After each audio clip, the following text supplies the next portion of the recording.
Zeus is the big one. Zeus is the king of the gods.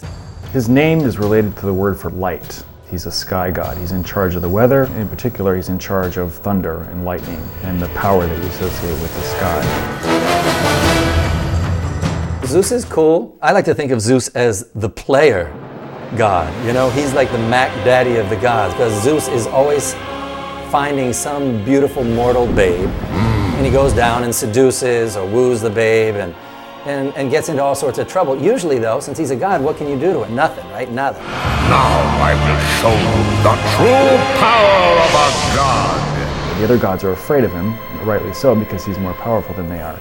He seems to be more intelligent than they are, although not always, because he can be fooled. He's frequently fooled, actually. I wanted Zeus to be the classical interpretation. Zeus is the strong, powerful overseer of all of the gods. But I also wanted him to have a tiny bit of humanity, and the humanity being that he's afraid. He's kind of always looking over his shoulder. Zeus is basically willing to, let the world below be damned and crumble, and the humans that they lord over just, suffer because he wants to hang on to his seat of power on Mount Olympus. Olympus will prevail. As the life drained out of Kratos, the arms of Hades reached out to claim their prize. Hades is Zeus's brother, and Hades and Poseidon, three of them, split up the universe. Hades, by all accounts, got the short end of the stick. He got sent down to the underworld where all the dead people went, right? The stiffs. For the Greeks, it wasn't a place of punishment. It wasn't like our sense of heaven and hell. People went there when they died, and everybody went there, good, bad, and indifferent. Hades, he's got his fierce helmet on with the spikes coming out, and he's got the spikes all over his armor, and that's the same kind of, the underworld is the same kind of feel. Grotesque shapes with very thorny, aggressive angles, very, very uncomfortable. To go to the underworld and to come back is a very difficult thing.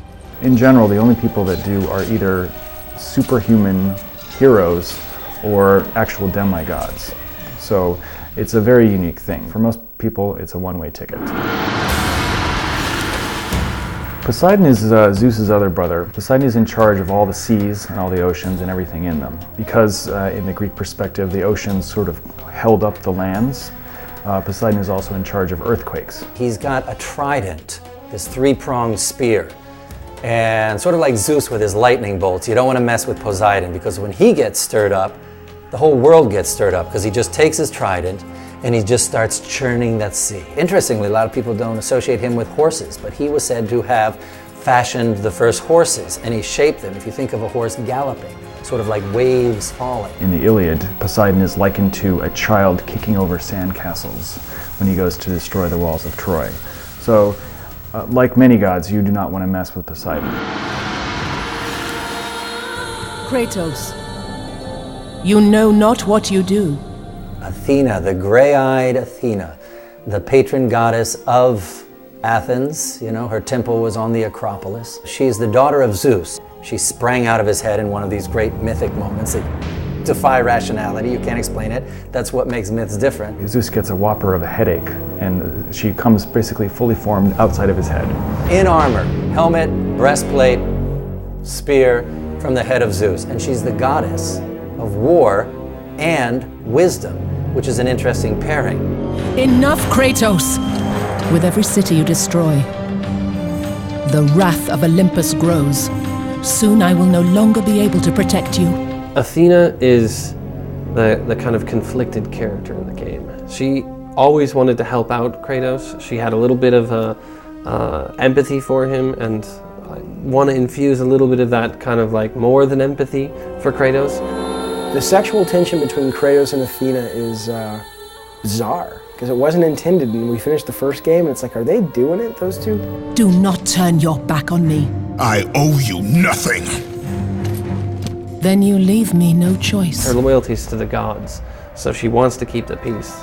And she always kind of walks that fine line, and she's conflicted about whether or not she's going to cross that line for Kratos.